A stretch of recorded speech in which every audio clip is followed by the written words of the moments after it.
बागमती प्रदेशको एक सुन्दर जिल्ला हो रसुवा।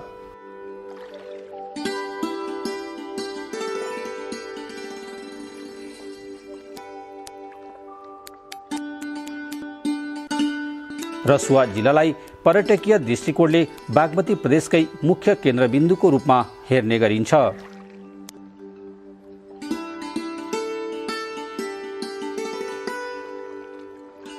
करिब 46,000 जनसङ्ख्या रहेको जिल्लाले 1,540 वर्ग किलोमिटर क्षेत्रफल ओगटेको छ। एउटा मात्र निर्वाचन क्षेत्र रहेको यस जिल्लामा 5 गाउँपालिका रहेका छन्।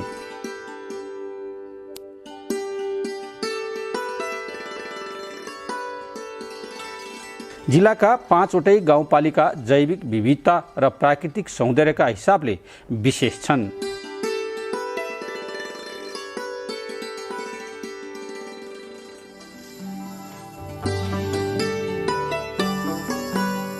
जिल्लाका गाउँपालिकाहरूमा पाइने यस्तै विविध प्राकृतिक एवं जैविक विविधताको संरक्षण र सम्वर्धन गर्न डिभिजन वन कार्यालय रसुवाले विभिन्न कार्यक्रम र योजनाहरू लागू गरेको छ।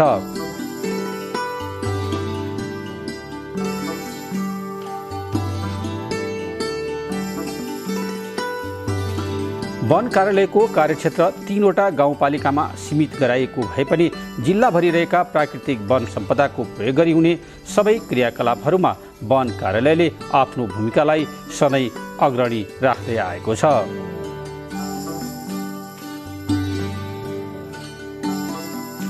रसुवा जिल्लाको मुख्य प्राकृतिक सम्पदाहरू लामटाङ राष्ट्रिय निकुञ्जले गर्दै आएको संरक्षण र उपयोग सम्बन्धमा निर्धारण गरिएका कार्यक्षेत्र बाहेक जिल्लाका अन्य स्थानमा वनले ओगटेका 18,120 वर्ग किलोमिटर भूभाग डिभिजन वन कार्यालय रसुवाले संरक्षण र भू उपयोग गर्दै आएको छ।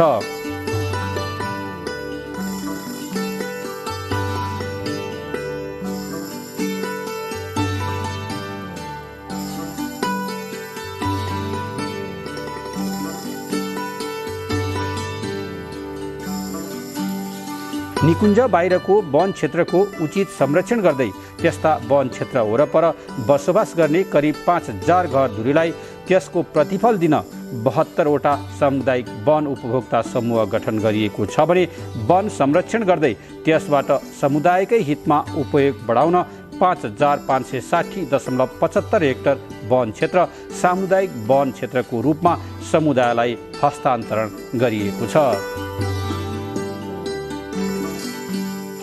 जिल्लाको कुल 1,50,122 हेक्टर वन क्षेत्रफल मध्ये डिभिजन वन कार्यालय रसुवाको कार्यक्षेत्रभित्र 42,971 हेक्टर क्षेत्र रहेको छ। कुल वन क्षेत्रमा 42.17% वनले ओगटेको छ भने 20.61% खाली क्षेत्र रहेको छ।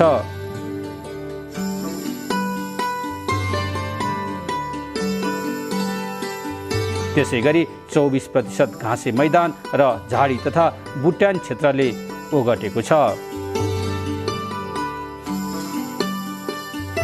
सरकारले वन क्षेत्रको संरक्षण, सम्वर्धन र व्यवस्थापनमा सहजता ल्याउन एवं वन लगायत प्राकृतिक स्रोतको समुचित उपयोगमा स्थानीयलाई समेत समावेश गराउने नीति लिए अनुरूप सामुदायिक वन संरक्षण तथा विभिन्न प्राकृतिक प्रकोपबाट विनाश भएका जङ्गलहरूको पुनरुत्थानका प्रयासहरू अघि बढाएको छ। आमा छोन्दिङो गाउँपालिका वडा नम्बर 3 मा मान्छेभन्दा माथिको राष्ट्रिय वन क्षेत्र ठुलो लेकको राष्ट्रिय वन क्षेत्र छ। त्यहाँ त्यो राष्ट्रिय वन क्षेत्रमा चाहिँ आर्थिक वर्ष 64-65 मा एकदम नेचुरल रूपमा अथवा मेनमेड के हो त्यो चाहिँ यकिन हुन सकेको छैन। ठुलो आगलागी भएर ठुलो वन क्षेत्रको हानि नोक्सानी भएको छ। त्यहाँ करिब अहिले हाम्रो रेकर्डमा चाहिँ केही नभए पनि 275 हेक्टर वन क्षेत्र चाहिँ आगलागीले टोटल्ली पूर्णतया नष्ट भएको देखिन्छ र त्यसको अलिकति सराउन्डिङ एरिया बफर एरिया शुद्ध क्याल्कुलेसन गर्ने हो भने झन्डै 500 हेक्टर वन क्षेत्र चाहिँ आगलागीबाट प्रभावित छ भन्ने हाम्रो रेकर्ड छ। त्यसमा यो 64-65 देखि यो बिचमा चाहिँ धेरै प्रयासहरू चाहिँ भए तर उपलब्धिमूलक खासै कुनै नतिजामूलक कामहरू केही गर्न सकेको देखिँदैन र यो अहिले चाहिँ हामीले यो अघिल्लो आर्थिक वर्षमा 78-79 को आर्थिक वर्षमा चाहिँ त्यहाँ केही सर्वेक्षणहरू भएर इन्भेन्ट्रीहरू भएर 4000वटा रुखहरू चाहिँ आगलागीले कोल्याप्स भएका 4000वटा रुखहरूको चाहिँ हामीले डाटा तयार गरेका छौँ। अब त्यसलाई चाहिँ टोटल्ली सरपट कटान गरेर त्यहाँ नयाँ प्लान्टेसन गर्नुपर्छ, अन्यथा चाहिँ त्यसको व्यवस्थापन गर्न सकिँदैन भन्ने हाम्रो बुझाइरहेको छ। समुद्री सतहबाट 614 मिटरदेखि 7227 मिटरसम्मको उचाइमा फैलिएको मौसमी समशीतोष्ण पतझरदेखि लेकाली र हिमाली सुक्खा टुन्ड्रा वनस्पतिसम्मको वन क्षेत्रमा विभिन्न प्रजातिका रुख र वनस्पतिहरू रहेका छन्। हिमाली हावापानी भएका कारण जिल्लाको वन क्षेत्रमा औषधीय गुण भएका धेरै प्रजातिका बोट बिरुवा, रुख, वनस्पति र जडीबुटी पाइन्छन्। तिनको संरक्षण गरी उचित प्रयोग एवं उपयोग गर्न वन कार्यालयका लागि एउटा ठूलो चुनौतीका रूपमा देखिएको छ। समुदायलाई हस्तान्तरण गरिएका सामुदायिक वनको अवस्था, प्रयोग र जगेर्नामा सहयोग पुग्ने गरी डिभिजन वन कार्यालयले काम गरिरहेको छ भने वनको स्रोत सर्वेक्षण र प्राविधिक विश्लेषणका आधारमा कार्य समेत गर्दै आएको छ।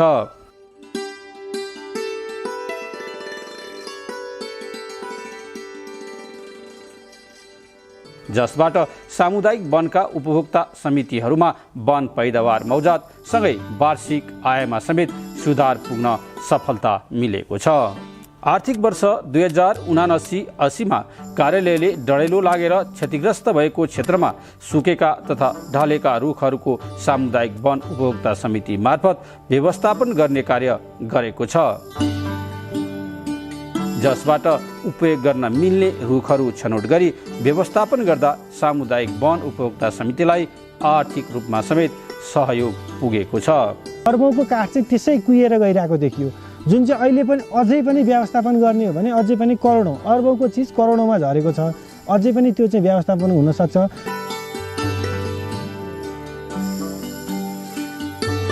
आगलागीबाट क्षति पुगेका र प्रयोग गर्न मिल्ने काठहरूको लगत तयार गरी करिब 4000 काठहरू अझै उपयोग गर्न मिल्ने देखिएपछि यसको चिरान समेत गर्न सुरु गरेको छ।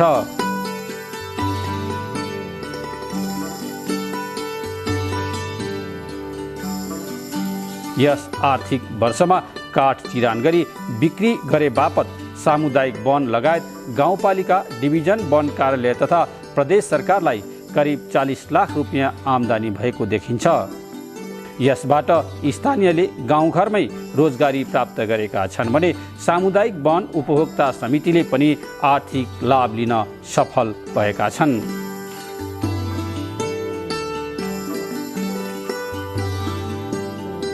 आमा छोदिङबो गाउँपालिका 3मा रहेको 2वटा सामुदायिक वनमा करिब 2 दशक अघि लागेको डढेलोले पूर्ण रूपमा क्षति पुर्याएको जङ्गलमा कार्यालयले सोही ठाउँको बिरुवा नर्सरी गरी वृक्षारोपणको सुरुवात गरेको छ। यस वर्ष बोम्जोमाने सामुदायिक वन तथा ज्यार्सा गोठेन सामुदायिक वन गरी दुवै स्थानमा 100 वर्ग मिटर क्षेत्रफलमा घेराबार सहितको वृक्षारोपणको थालनी गरिएको हो।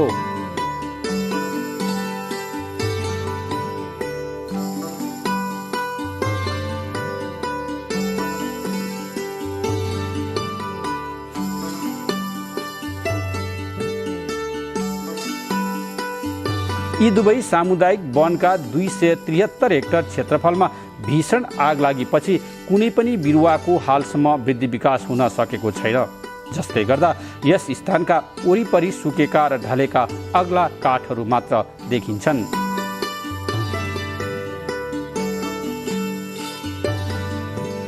कार्यालयबाट प्राप्त प्राविधिक तथा आर्थिक सहयोगले यसलाई व्यवस्थापन गर्दै जाँदा केही भए पनि सामुदायिक वनलाई फाइदा पुगेको उपभोक्ता समिति बताउँछन्।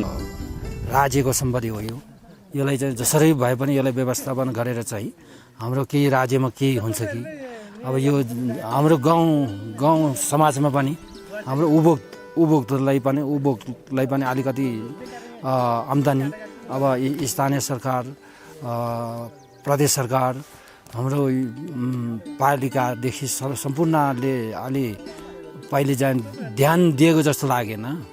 अब अहिले चाहिँ अब सबैको उसमा चाहिँ अहिले डिभिजन वन कार्यालय मार्फत अब स्थानीय अब पालिकादेखि अब प्रदेश सरकारदेखि अहिले सबैले गरेर अहिले चाहिँ हामी काम अब अहिले चाहिँ तीव्र तालले चाहिँ हामी अगाडि बढ्ने भनेर बिरुवा रोप्ने भनेर अब यसपालि पोहोर भने हामीले अलि 4000 क्युफिट जति हामीले पठाइसक्यौँ। तर सबै कार बिग्रेको रहेछ त्यो अलि जोस आम्दानी भएन त्यसको चाहिँ अब काट्ने त्यसको ढुवाउने त उठ्यो त्यसमा के भइरहेछ भने अहिले पनि योलाई सफा गरेर हामी तीव्र तालले चाहिँ हामी यहाँ चाहिँ वृक्षारोपण गरेर यसलाई अलि हरियाली बनाएर हाम्रो स्वास्थ्यलाई अब हाम्रो यो जुन यो जलवायुमा पनि अलिकति फाइदा हुने गरी हामी जसरी काम सुरु गर्नु पर्यो भनेर हामी चाहिँ एकदम तीव्र तालले चाहिँ यसपालि बिरुवा अब वृक्षारोपण गर्ने भनेर हामी पुरा बाउन्डिङ साउन्डिङ गरेर हाम्रो डिभिजन वनबाट नि आउनु भएको छ सरहरू हामी सबै वन समिति डिभिजन वनका कर्मचारी गरेर हामी सबैजना चाहिँ यहाँ अहिले अब 2-3 दिन भयो यहाँ खटेर अब जसरी नै यसपालि चाहिँ हामी अब 1 हेक्टर 2 समिति छ जर्सोकोटेन बुङ्दोमानी 2 पक्षमा चाहिँ 2 प्लटमा चाहिँ जसरी नै हामी यसपालि चाहिँ बिरुवा रोप्ने भनेको चाहिँ भनेर चाहिँ हामी पुरा बाउन्डिङ साउन्डिङ गरेर सबै काम अगाडि बढिरहेको छ सर। अहिले चाहिँ हामीले अब पोहोर सालमा यो जति पनि रुगाहरू ढालेको रुगाहरू पन्चाउने अनि डाडियालहरू गाउँहरू हामीले निभाउने त्यस्ताहरू कामहरू गरिरहेको छौँ। अझै पनि हाम्रो कामको सिलसिलामा छ, अहिले काम गर्ने सिलसिलामै छ अहिले अझै पनि। डिभिजन वन कार्यालयलाई म धन्यवाद दिन चाहन्छु। अहिले अझै पनि उहाँहरूले गर्नै हुनुहुन्छ, फेरि पनि यस्तै अब हेर्नु न तपाईँ हामी सबैले देख्ने कुरो सबै नाङ्गै भएको छ। अब यसलाई पहिलाको जस्तो छ त्यस्तै हुनु पर्यो भने म वन डिभिजनलाई गर्न चाहन्छु। जिल्लाको आमा छोदिङबो गाउँपालिका 3 को 2वटा सामुदायिक वनमा पुनरुत्थानका लागि सल्लाहको बिरुवा रोपण गर्दा कार्यालयले यस क्षेत्रको वातावरण अनुकूलन र संरक्षण हुने विश्वास लिएको छ। कार्यालयले डढेलो लागेको क्षेत्रमा बिरुवाहरू किन उम्रन सकेनन् र कस्ता बिरुवाको रोपण गर्दा बिरुवाको वृद्धि विकास भई हरियाली बढाउन सकिन्छ भन्दै डिभिजन वन कार्यालय रसुवाले यस क्षेत्रको माटो परीक्षण समेत गरिसकेको छ। यसमा चाहिँ 6वटा प्यारामिटरमा चाहिँ हामीले टेस्ट गरेका थियौँ र हामीसँग चाहिँ यसको नतिजा चाहिँ प्राप्त भइसकेको छ। यसो गर्दाखेरि चाहिँ हाम्रो 6वटा प्यारामिटरमा चाहिँ 3टा प्यारामिटर चाहिँ बढेको भेटियो र 3टा प्यारामिटर चाहिँ घटेको भेटिएको छ। र पहिलो प्यारामिटर तपाईँको यो सोइल पिएच चाहिँ त्यो हामीले चाहिँ आगो नलागेको ठाउँलाई चाहिँ कन्ट्रोल एरिया मान्छ र आगो लागेको ठाउँलाई चाहिँ फायर एरिया मान्छ र चाहिँ त्यो कन्ट्रोल एरियाको तुलनामा चाहिँ आगो लागेको ठाउँमा चाहिँ 3%ले चाहिँ अहिले बढेको भेटियो सोइल पिएच चाहिँ। अनि हाम्रो अर्को प्यारामिटर भनेको इलेक्ट्रिकल कन्डक्टिभिटी भन्छ, यो चाहिँ तपाईँको कन्ट्रोल एरियाको तुलनामा चाहिँ 81%ले चाहिँ बढेको भेटियो। र अर्को बढेको प्यारामिटर भनेको तपाईँको एभाइलेबल पोटासियम भन्छ हामीले, र यो चाहिँ तपाईँको 53%ले बढेको भेटियो। र अरू बाँकी 3वटा प्यारामिटर कुरा गर्दाखेरि चाहिँ तपाईँको अर्ग्यानिक म्याटर चाहिँ 12%ले घटेको भेटियो, टोटल नाइट्रोजन चाहिँ 20%ले र तपाईँको एभाइलेबल फस्फरस चाहिँ 6%ले घटेको भेटियो। हिमाली भूबनोट भएको रसुवा जिल्लाको भौगोलिक विकटता आफैमा एउटा ठूलो प्राकृतिक चुनौती हो। 42.70% भूभाग वन क्षेत्र रहेको डिभिजन वन कार्यालय रसुवाका अधिकांश वन क्षेत्र त्यस्तै प्राकृतिक विकटतामा रहेका छन्। सुक्खा मौसममा वन क्षेत्रमा हरेक वर्ष जस्तै लाग्ने डढेलो एउटा ठूलो समस्या र चुनौतीको रूपमा रहेको छ। वन कार्यालयले पछिल्लो समय सामुदायिक वनका उपभोक्ता र सर्वसाधारणका लागि वन संरक्षण गर्दा हुने फाइदाबारे जनचेतनामूलक सन्देश प्रकाशन समेत गर्दै आएको छ। परम्परागत सोच र लापरवाही, जनचेतनामा कमी, आवश्यक तालिम र साधनको स्रोत अभावले गर्दा हरेक वर्ष वन डढेलोले ठूलो वन हिस्सा नष्ट गर्ने गरेको छ। यिनै नष्ट भएका सामुदायिक वनहरूमा पुनरुत्थान अन्तर्गत उपभोक्ता समितिको सक्रियतामा वृक्षारोपण गर्दै हरियाली बनाउन लागि हो।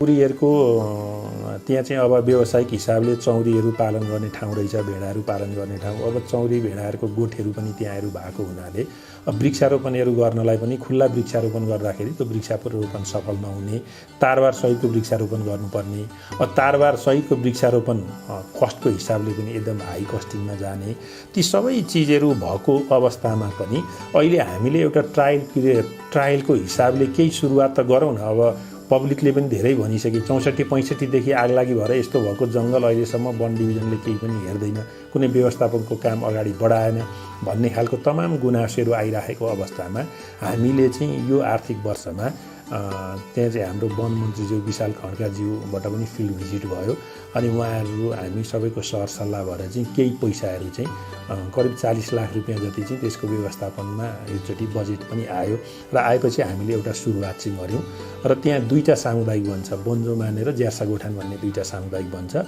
2टा सामुदायिक वनको 1-1 हेक्टर क्षेत्रलाई हामीले इन्भेन्ट्री गरेर त्यो 1-1 हेक्टर क्षेत्रलाई सरपट कटान त्यसको चाहिँ सबै साइड क्लियरेन्स गरेर त्यसमा चाहिँ अहिले हामीले तारबार सहितको वृक्षारोपण गर्ने र हामीले 3 वर्ष अगाडि चाहिँ हाम्रो अघिल्लो डेभो साहब रामकृष्ण केसी सर हुँदाखेरि उहाँले चाहिँ तीको लोड सल्लाहको ठिङ्ग्रे सल्लाहको बिरुवालाई सानो बिरुवालाई ल्याएर यहाँ हाम्रो नर्सरीमा चाहिँ पोलिथिनमा ग्रो अप गर्नुभएको रहेछ र त्यो बिरुवा पनि अहिले हामीसँग राम्रो प्लान्टेसन साइजमा आइसकेको बिरुवा छ, करिब 2-2.5 फिटको भइसकेको छ। बिरुवा एकदम राम्रो क्वालिटीको छ र हामीले चाहिँ अहिले त्यो सरपट कटान गरेर तारबार सहित त्यहाँ चाहिँ प्वाकलेहरू खनेर 2टै सामुदायिक वनमा अहिले हामीले करिब 2-2 हजार गरेर 4,000 बिरुवाको चाहिँ वृक्षारोपण अहिले हामीले गरिराखेका छौँ। एउटा ट्रायलको रूपमा हो र यो वर्ष चाहिँ हामीले त्यो 2टै सामुदायिक वनलाई 2-2वटा पावर चेन्सर किनेर ह्यान्डओभर पनि गऱ्यौँ त्यो रुखहरू काट्न व्यवस्थापन गर्नको लागि।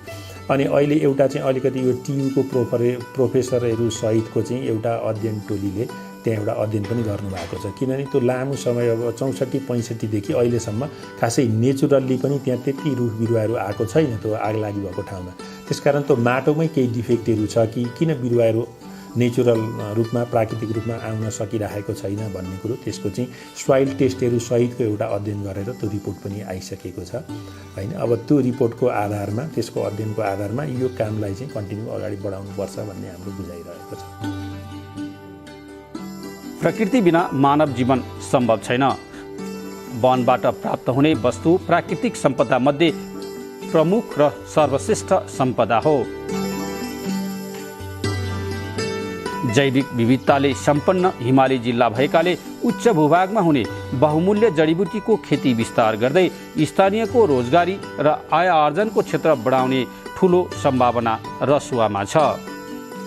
यसले जैविक विविधताको संरक्षण मात्र नभई अर्थतन्त्रमा समेत महत्त्वपूर्ण सहयोग पुग्नेछ। काठ, दाउरा, ढुङ्गा, माटो, जडीबुटी, स्वच्छ हावा र पानी जस्ता आधारभूत वस्तुको स्रोत भएको वन क्षेत्रको संरक्षण तथा दिगो व्यवस्थापन मार्फत उत्पादकत्व बढाउँदै लैजान सके रोजगारीका अवसर सिर्जना गरी समृद्ध नेपाल बनाउन सहयोग पुग्ने विश्वास गर्न सकिन्छ।